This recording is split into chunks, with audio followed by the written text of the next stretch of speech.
Hello! In our last video, we looked at Peter walking on water towards Jesus.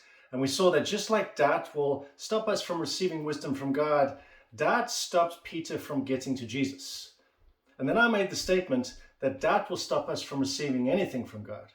Now I want to look at further evidence to see if this is actually the case. The Lord had said to Abram, "Leave your native country, your relatives, and your father's family, and go to the land that I will show you." From there, God told Abram that he would bless Abram and his family, and then gave no further details about what this journey would look like. But despite this, Abram departed as the Lord had instructed. And we can imagine that Abram would spend quite a bit of time wondering about this place that God is taking him to, a land. How far away is this land? And do they have enough supplies to get there? And what about, or what if? And we would imagine that he'd ask all these questions because if we're honest with ourselves, we'd possibly ask the same things. But you see, all that God told Abraham was, "Go to the land that I will show you." This reminds me of something that God did with my wife, Yael, and me when we lived in South Africa 15 years ago. I had a strong sense that I should be in full-time ministry, but I didn't know how to make that happen. So I spent some time seeking God, and after a few weeks, he woke me up one morning and I knew that he wanted us to move to Sydney, Australia. Now you can imagine that raised a lot of questions. And to help you with what we did to get us to Australia, let's look at something else that happened in Abram's life. Then God said to Abram, "Regarding Sarai, your wife, her name will no longer be Sarai. From now on, her name will be Sarah, and I will bless her and give you a son from her." In changing Abram and Sarah's names, God was changing the direction of their lives. Now the problem was, even with their new names, Abram and Sarai were 85 and 75 years old respectively. And even if God had spoken to them 50 years earlier, promising them a son, Sarah had never been able to have children. So you can imagine how this would have created not only questions, but also doubts for them. But even with their doubts, God still gave them a son, which proves to us that with all of our doubts and our questions, God's promises for us will never fail. Or does it prove that? Let's see how this actually happened.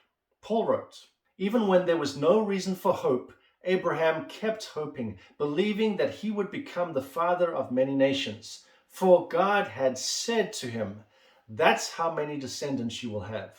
You see, Abraham had the reality of his circumstances to consider, but there was another reality.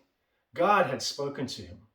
Abraham's faith did not weaken, even though at about 100 years of age, he figured his body was as good as dead, and so was Sarah's womb. So yes, Abraham would have had questions, but he didn't let those questions cause his faith to weaken. Just like in us moving to Australia, I didn't have all the answers. But I didn't let that get to me. I put the questions aside and I trusted that God would show me what I needed to know when I needed to know it. Just like Abraham, I didn't let what God hadn't said weaken my faith. I instead let what God had said strengthen my faith. And because of that, while we've been in Australia now for 13 years, I've seen God powerfully move in me and through me. And you know what? The best is still to come. He didn't doubt God's promise out of a lack of faith. Instead, giving honor to God for the promise, he became strong because of faith.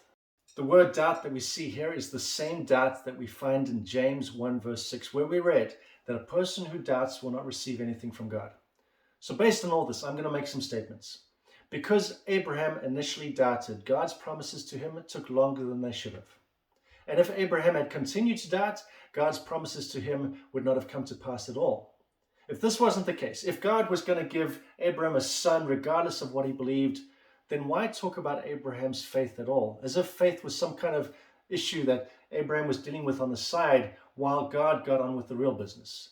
No, faith is important. Faith was mentioned for the same reason that Jesus mentioned faith when he spoke to the woman who had been healed when she touched him.